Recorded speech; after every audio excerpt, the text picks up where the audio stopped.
नमस्कार दोस्तों, मैं आपका अपना दोस्त संदीप सैनी आपके यूट्यूब चैनल सक्सेस एजुकेशन में हार्दिक स्वागत एवं अभिनंदन करता हूं। भारतीय भूगोल के अंतर्गत हमारा आज ये नया टॉपिक है भारत की नदियां। भारत की नदियों को हम अपनी सुविधा की दृष्टि से दो भागों में बांटते हैं। एक बांटते हैं हम प्रायद्वीपीय भारत के पठार पर बहने वाली नदियाँ, प्रायद्वीपीय भारत का पठार, इस पर बहने वाली नदियाँ, और एक वे नदियाँ जो हिमालय से निकलकर या हिमालय से की नदियाँ। तो हमने अपनी सुविधा की दृष्टि से नदियों को दो भागों में बांटा, एक प्रायद्वीपीय भारत की नदियाँ और दूसरी हिमालय की नदियाँ। तो आज हम पढ़ने वाले हैं हिमालय की नदियों को, और हिमालय की नदियों को भी हम अपनी सुविधा की दृष्टि से तीन भागों में बांटते हैं। कितने भागों में बांटते हैं? तीन भागों में बांटते हैं। एक बांटते हैं सिंधु नदी तंत्र, सिंधु नदी तंत्र। नंबर दो सिंधु नदी तंत्र, एक ये वाली है गंगा नदी तंत्र, गंगा नदी तंत्र, और तीसरी नदी है ये ब्रह्मपुत्र नदी तंत्र, ब्रह्मपुत्र नदी तंत्र। और इसी नदी तंत्र के अंतर्गत, इन हिमालय के अंतर्गत, हिमालय की नदियों के अंतर्गत हम तीन नदी तंत्रों को पढ़ेंगे। आज हम पढ़ेंगे सिंधु नदी तंत्र। सबसे पहली बात हमें समझना है कि नदी तंत्र कहते किसे हैं। नदी तंत्र में एक मुख्य नदी होती है और बहुत सारी सहायक नदी होती हैं। मुख्य नदी अपनी सहायक नदियों का जल लेकर किसमें मिल जाती है, मतलब सहायक नदियों का जल लेकर जो मुख्य नदी प्रवाहित होती है, हम कह सकते हैं मुख्य नदी, सिंधु नदी तंत्र की मुख्य नदी। जैसे सिंधु नदी है तो सिंधु नदी उस समुच्चय क्षेत्र की नदियों का जल लेकर जो प्रवाहित होती है उसे ही क्या कहते हैं, नदी तंत्र कहते हैं। तो हमें नदी तंत्र को पढ़ने से पहले कुछ मुख्य बातों पर ध्यान रखना है। सबसे पहली बात, एक होता है पूर्ववर्ती नदियां, पूर्ववर्ती नदियां। अब समझ प्रश्न आता है कि पूर्ववर्ती नदी कहते किसे हैं। पूर्ववर्ती नदी वे नदियां हैं जो हिमालय के निर्माण से भी पहले उसी स्थान पर बहती रही, मतलब हिमालय के निर्माण से भी पहले वे उसी स्थान पर बहती रही, उन्हीं नदियों को कहते हैं हम पूर्ववर्ती नदियां। जैसे मैंने पहले हिमालय का निर्माण पढ़ाया था, उस वीडियो को आप जाकर देख भी सकते हैं। तो पूर्ववर्ती नदियां जब सैनोज़ोइक महाकल्प में हिमालय का निर्माण हो रहा था, और पूर्ववर्ती नदियां जैसे सिंधु है, गंगा है, ब्रह्मपुत्र है, सतलज है, ये नदियां उस स्थान पर बहती रही और ना तो उन्होंने अपना स्थान बदला और वे उसी स्थान पर बहती रही, और उन्होंने हिमालय को काट दिया और वो उसी जगह पर बहती रही। तो हिमालय बीच से उभरता रहा और नदी वहाँ पर संघर्षती रही, अर्थात हिमालय का उत्थान निर्माण उत्तर की ओर होता चला गया और नदियाँ उसी स्थान पर बहती रही। उन्होंने ना तो अपना मार्ग बदला और ना ही अपना स्थान छोड़ा। तो ये एक गार्ज का निर्माण कर देती है, खड़ी ढाल वाली आई आकार की घाटी का निर्माण करती है, जिसे जो घाटियाँ और अधिक गहरी हो जाती हैं उन्हें हम कैनियन बोलते हैं। तो इसी स्थान पर ये क्या बन जाती है, गार्ज का निर्माण कर देती हैं। ऐसी नदियों को कहा जाता है पूर्ववर्ती नदियाँ। अब हिमालय की इन नदियों में प्रत्येक 3-3 देशों से होकर प्रवाहित होती है, या कह सकते हैं जो मुख्य नदी है इनकी वो एक अंतर्राष्ट्रीय नदियां हैं। जैसे अगर हम बात करें सिंधु नदी,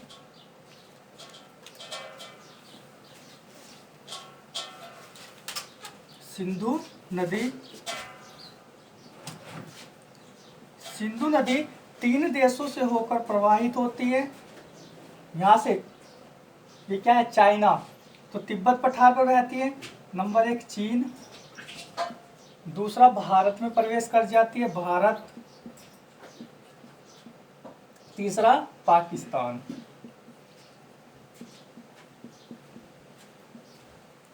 दूसरी नदी है सतलज नदी,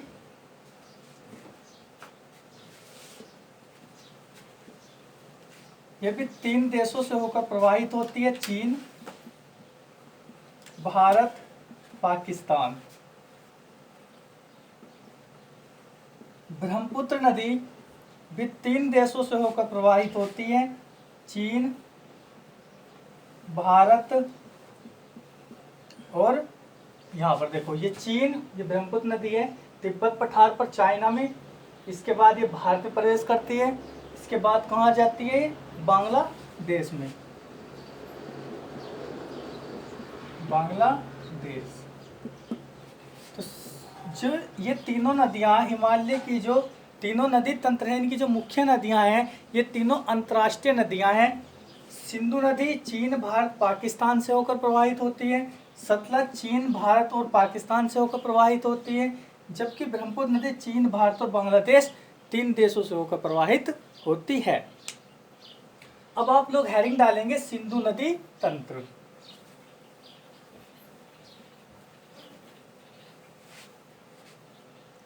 सिंधु नदी तंत्र नंबर 1 हेडिंग डालेंगे सिंधु नदी तंत्र।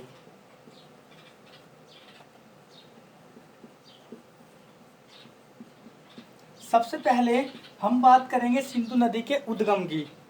देखो ये वाली जो नदी है नीले कलर की मैंने बनाई है, ये है सिंधु नदी, लिखा हुआ भी है। सिंधु नदी तिब्बत पठार पर मानसरोवर झील के पास, यहाँ पर एक झील पड़ती है बहुत फेमस, मानसरोवर झील, जहाँ से ब्रह्मपुत्र नदी निकलती है।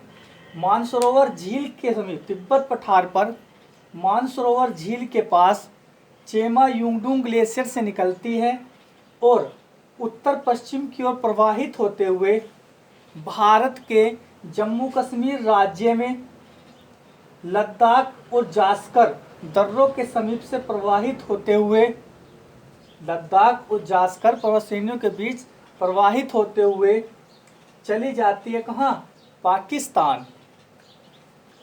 सिंधु नदी के दाएं तट पर ये वाला जो काला स्पॉट है ये है लेह, क्या है ये, लेह सिंधु नदी के तट पर ही स्थित है, जो जम्मू कश्मीर का एक क्या है, प्रसिद्ध शहर है। अब तो ये कहाँ आ गया, लद्दाख के अंतर्गत आ गया है, क्योंकि जम्मू कश्मीर को 2 भागों में बांट दिया, एक जम्मू कश्मीर और लद्दाख। तो किस राज्य का, लद्दाख का लेह। या हम कह सकते हैं जो लेह है ये लद्दाख और जास्कर पर्वत श्रेणियों के बीच स्थित है। प्रश्न पूछा जाएगा कि लेह किन 2 पर्वत श्रेणियों के बीच स्थित है, तो आप लोग बताओगे लद्दाख और जास्कर पर्वत श्रेणियों के बीच स्थित है क्या, लेह। यहाँ तक आपको समझ आया। और सिंधु नदी कहाँ चली जाती है, पाकिस्तान। अगली हेडिंग का नाम डालेंगे आप झेलम नदी। क्या रखेंगे, दूसरी नदी का नाम है झेलम नदी। सिंधु नदी तंत्र की मैंने सबसे पहले क्या बात बताई, सिंधु नदी तंत्र में एक मुख्य नदी होती है और छोटी छोटी सैकड़ों नदियां होती हैं। जो मुख्य नदी होती है उन छोटी छोटी सहायक नदियों का जल लेकर प्रवाहित होते हैं, उसे नदी तंत्र कहते हैं। सिंधु नदी तंत्र की मुख्य नदी सिंधु नदी का हमने अध्ययन किया। दूसरी नदी क्या है इसकी, झेलम नदी। हेडिंग डालेंगे आप झेलम नदी। झेलम नदी सिंधु नदी तंत्र की एकमात्र ऐसी नदी है जो जम्मू कश्मीर से ही निकलती है। पहला पॉइंट क्या है, झेलम नदी सिंधु नदी तंत्र की एकमात्र ऐसी नदी है जो जम्मू कश्मीर से ही निकलती है। झेलम नदी ऊपर वाली झेलम नदी जम्मू कश्मीर में बैरीनाग के समीप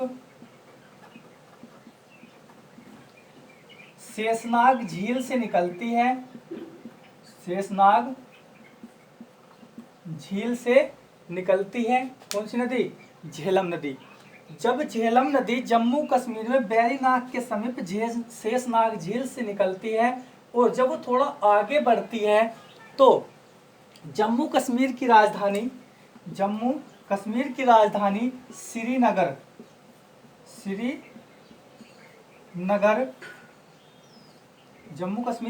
श्रीनगर झेलम नदी के तट पर ही स्थित है।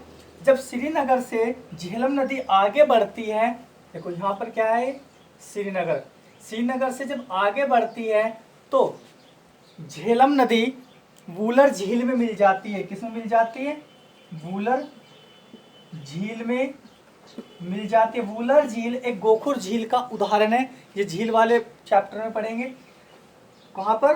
वूलर झील में मिल जाती है। जब वूलर झील से थोड़ा आगे बढ़ती है झेलम नदी तो जम्मू कश्मीर में एक समतल सपाट घाटी पाई जाती है जिसका नाम है कश्मीर घाटी, का नाम कह सकते हैं। वैसे कश्मीर घाटी में ही स्थित है श्रीनगर, वूलर झील। जब इनसे आगे बढ़ती है कश्मीर घाटी में ही तो क्या होता है? वो अनंतनाग से लेकर के, कहां से? अनंतनाग से लेकर के बारामूला तक क्या हो जाती है? नौका गम्य हो जाती है। अनंतनाग से लेकर के बारामूला तक नौकागम्य। सिंधु नदी तंत्र की एकमात्र ऐसी नदी झेलम नदी है जो जम्मू कश्मीर से ही निकलती है। दूसरा पॉइंट क्या है इसका? झेलम नदी एकमात्र ऐसी भी नदी है जो पहाड़ों पर ही विसर्पण करना शुरू कर देती है। विसर्पण मतलब जब कोई समतल मैदान आ जाता है और जब नदी प्रवाहित होती है तो वो अपने द्वारा बहाया गया अवसाद लाती है, मिट्टी लाती है, रेत लाती है, निक्षेप लाती है, उसे लाकर क्या कर देती है? अपने मुहाने पर लगा देती है, जिस कारण से वह विसर्पण करने लगती है। और वहाँ पे क्या होता है?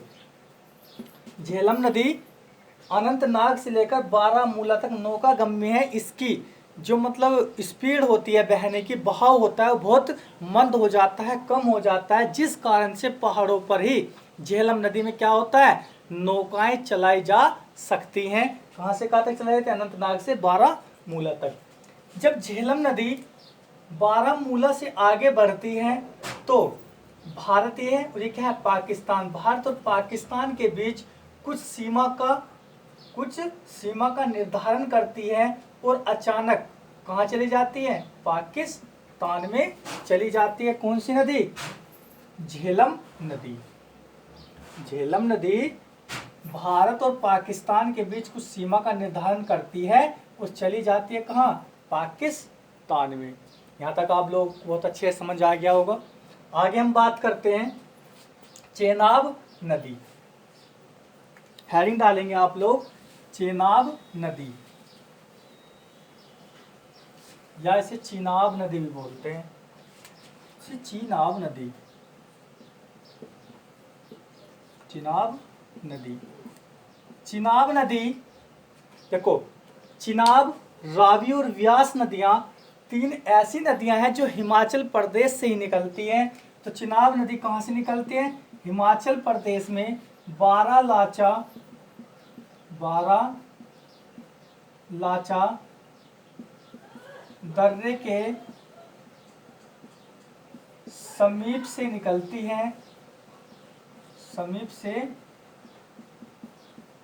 है, चिनाब नदी हिमाचल प्रदेश में बारालाचा दर्रे के समीप से निकलती है और चली जाती है कहाँ पर?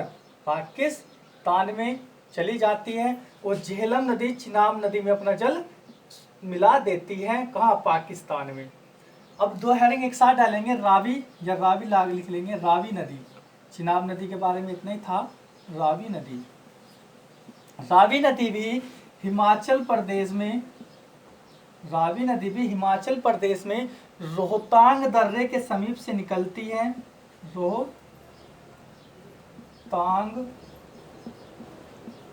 दर्रे के समीप से निकलती है।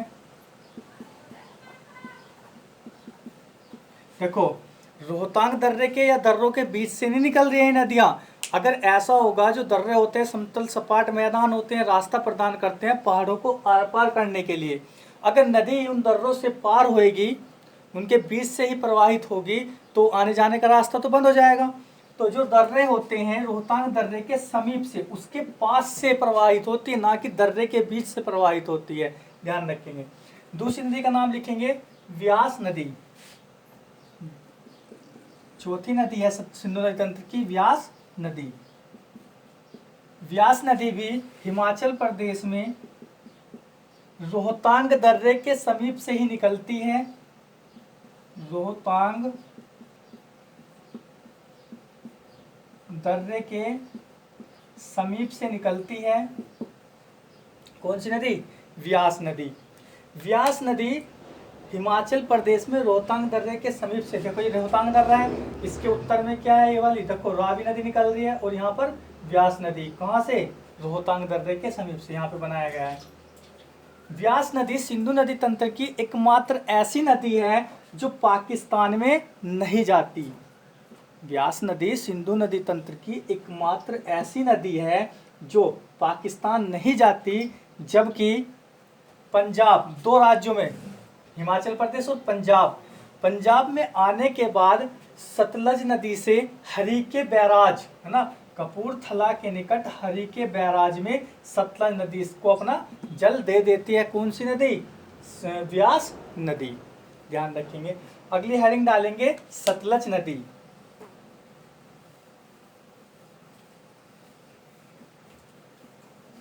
सतलज नदी,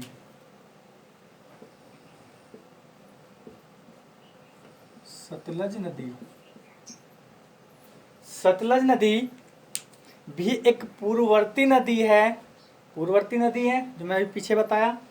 और सतलज नदी एक अंतर्राष्ट्रीय नदी भी है, क्योंकि वो 3 देशों से होकर प्रवाहित होती है, चीन, भारत और पाकिस्तान। कौन? सतलज नदी 3 देशों से होकर प्रवाहित होती है, चीन, तिब्बत पठार, भारत और पाकिस्तान।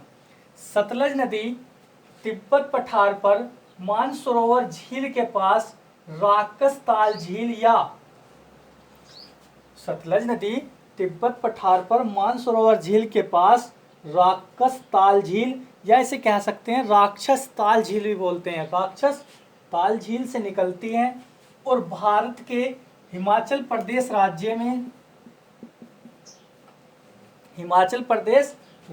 में सिपकीला दर्रे के समीप से, हिमाचल प्रदेश में सिपकीला दर्रे के समीप से भारत में प्रवेश करती है। कौन सी नदी? सतलज नदी। और सतलज नदी सिपकीला दर्रे के समीप ही जब वृहद हिमालय को काटती है तो ये एक गार्ज का निर्माण करती है, गहरी घाटी का निर्माण करती है, से कहा जाता है सिपकीला गार्ज। सिपकीला गार्ज का निर्माण करती है। जबकि सिंधु नदी यहाँ पर, ये वाला सिंधु नदी जम्मू कश्मीर में गिलगित के समीप, मतलब पॉइंट छूट गया था, लिख लेंगे, गिलगित के समीप सिंधु गार्ज का निर्माण करती है। किसका? सिंधु गार्ज का निर्माण करती है। जबकि सतलज नदी तिब्बत पठार पर मानसरोवर झील के पास राकसताल या राक्षस ताल झील से निकलती है और भारत में के हिमाचल प्रदेश राज्य में सिपकीला दर्रे के समीप से भारत में प्रवेश करती हैं और सिपकीला गार्ज का निर्माण करती हैं। 2 राज्यों में, हिमाचल प्रदेश और पंजाब में प्रवाहित होते हुए जब पंजाब में पहुंचती है तो सतलज नदी से व्यास नदी कपूरथला के निकट, कपूरथला के पास हरीके बैराज नामक स्थान पर मिल जाती है। अब एक प्रश्न यहाँ पे यह आता है कि इंदिरा गांधी नहर किस नदी से जल लेती है? क्योंकि हरीके बैराज से ही इंदिरा गांधी नहर निकलती है, जो भारत की सबसे लंबी नहर है। कौन सी? इंदिरा गांधी नहर, कपूरथला के निकट हरीके बैराज से। तो यहाँ पर व्यास और सतलज नदियों है, तो यहाँ पर क्या है, सतलज भी ऑप्शन में मिल सकता है और व्यास भी। तो आप सतलज भी लगाएंगे, मतलब 2 में से एक ही ऑप्शन मिलेगा, या तो सतलज मिले या व्यास मिले, ठीक है, या दोनों एक साथ मिलेगा। तो इंदिरा गांधी नहर किससे जल देती है? सतलज या व्यास, दोनों से ही लेती है। और जब ये हरीके बैराज में मिल जाती है तो आगे चलकर ये पाकिस्तान में पहुंच जाती है और पंचनद का निर्माण करती है। 5 नदियाँ किसका निर्माण करती हैं? पंचनद। जब ये पाकिस्तान में पहुंचती हैं तो ये पांचों नदियां कौन सी, झेलम, चिनाब, रावी, व्यास और सतलज, 1 2 3 4 5, ये पांचों नदियां पंचनंद का निर्माण करती हैं, पंचनंद का निर्माण करती हैं। आपसे पूछा जाएगा निम्नलिखित नदियों में से कौन सी पंचनंद में शामिल नहीं है, तो आप क्या बताओगे, आपको पता है झेलम है, चिनाब है, रावी है, व्यास है और सतलज। ये पांचों नदियां क्या करती हैं, पाकिस्तान में पंचनंद का निर्माण करती हैं। कौन कौन सी नदियां बताई मैंने, झेलम, चिनाब, रावी, व्यास और सतलज नदियां। ठीक है, किसका निर्माण करती है, पंचनंद का निर्माण करती है। जब इन पंचनंद नदियों का जल लेकर सतलज नदी पाकिस्तान में आगे बढ़ती है, पाकिस्तान के पंजाब की बात चल रही है, पंजाब राज्य पाकिस्तान मतलब बंटवारा हुआ था, तो कुछ हिस्सा भारत में रह गया था और अधिकांश भाग पंजाब का पाकिस्तान में चला गया था। तो जब हम बात कर रहे हैं पाकिस्तान पंजाब की बात कर रहे हैं, तो यहाँ पर ही पंचनंद का निर्माण करती हैं। और जब ये पंचनंद यहाँ से आगे बढ़ती हैं तो मिठानकोट पंजाब में, कहाँ पर, मिठानकोट पंजाब में सिंधु नदी से मिल जाती है। कौन सी नदी, सतलज नदी इन पंचनंद का जल लेकर पाकिस्तान के मिठानकोट में ही मिल जाती है सिंधु नदी से। और सिंधु नदी के माध्यम से ही ये सभी नदियां अपना जल अरब सागर में गिराती है। क्लियर हो गया होगा एक एक पॉइंट।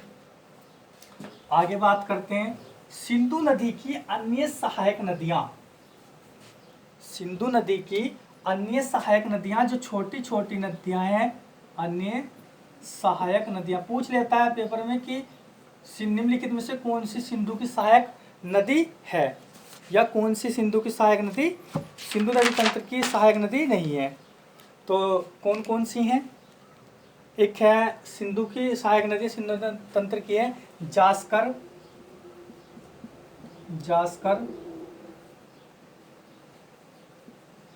सिगार है, सियाक,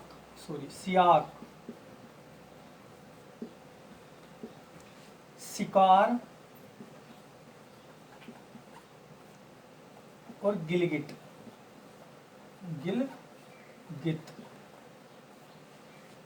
ये वाली जो नदियां हैं ये सिंधु नदी के बाएं तट पर मिलने वाली नदियां हैं। वैसे अगर लिखना चाहें आप बाएं तट पर, छोटे एग्जाम में वनडे एग्जाम में नहीं पूछा जाता, बस पूछा जाएगा कि जास्कर किसकी सहायक नदी है, आप बताओगे सिंधु की। गिलगित किसकी सहायक नदी है, सिंधु की। शिकार किसकी सहायक नदी है, तो आप बताओगे सिंधु की। अगर तट पर बात करें कि कहाँ मिलती है, तो बाएं तट पर मिलने वाली। अब हम बात करते हैं श्योक, यहाँ से निकलती है एक नदी जिसका नाम है श्योक नदी। श्योक नदी ऐसे निकलती है और यहाँ मिल जाती है किससे, सिंधु नदी से। तो श्योक नदी, श्योक काबुल, कुर्रम और गोमल, ये क्या है, ये भी सिंधु की सहायक नदी हैं, लेकिन ये क्या है, दाएं तट पर मिलने वाली नदियां हैं, बहुत छोटी छोटी नदियां हैं। अगर हम बात करें श्योक नदी की, श्योक नदी अभी बताया मैंने काराकोरम लद्दाख दर्रों के बीच से प्रवाहित होती है और आगे गिलगित से पहले ही कहाँ मिल जाती है, सिंधु नदी से मिल जाती है। ये लिख लो। आगे बात करते हैं, एक महत्वपूर्ण पॉइंट रहा हमारा इसमें कि सिंधु जल समझौता। आप लोग भी जानते हैं सिंधु नदी तंत्र के अंतर्गत मुख्य रूप से 6 नदियां आती हैं सिंधु नदी तंत्र को लेकर के। नीचे की 5 नदियां होती हैं और उत्तर की जो मुख्य नदी है सिंधु नदी है। तो एक समझौता हुआ 1960 में, से बोलते हैं सिंधु समझौता, जिसमें होता क्या है, पाकिस्तान कितने जल का प्रयोग करेगा, भारत कितने प्रतिशत जल का प्रयोग करेगा, ये बहुत तो महत्वपूर्ण पॉइंट है। तो आप लिखेंगे सिंधु जल समझौता, सिंधु जल समझौता कब हुआ, ये 1960 में हुआ। सिंधु जल समझौता में या सिंधु नदी तंत्र की सिंधु नदी जल समझौता 1960 में हुआ। इसमें क्या हुआ, जो उत्तर की 3 नदियां हैं जैसे सिंधु है, झेलम है और चिनाब है, मैं यहाँ पे लिख रहा हूँ सिंधु, झेलम और चिनाब, या चेनाब बोलते हैं, चेनाब, सिंधु, झेलम और चिनाब नदियों के 80% जल का उपयोग 80% जल का उपयोग पाकिस्तान करेगा। कौन करेगा? पाकिस्तान करेगा। जबकि इसके 20% जल का उपयोग भारत करेगा।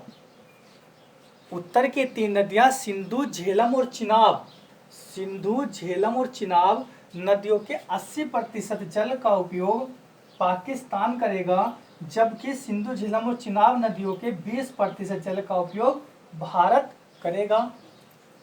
और इसके दक्षिण की 3 नदियां रावी, व्यास और सतलज, रावी, व्यास और सतलज, रावी, व्यास और सतलज नदियों के 80% जल का प्रयोग या उपयोग, जल का उपयोग भारत करेगा। जबकि 20% जल का उपयोग पाकिस्तान करेगा। पाकिस्तान करेगा। तो हमने पढ़ा सिंधु नदी तंत्र और उसकी सहायक नदियों के बारे में। सिंधु की नदी एक मुख्य नदी और उसकी सहायक नदियों के बारे में पढ़ा। और हमने पढ़ा आज सिंधु जल समझौता जो 1960 में हुआ था।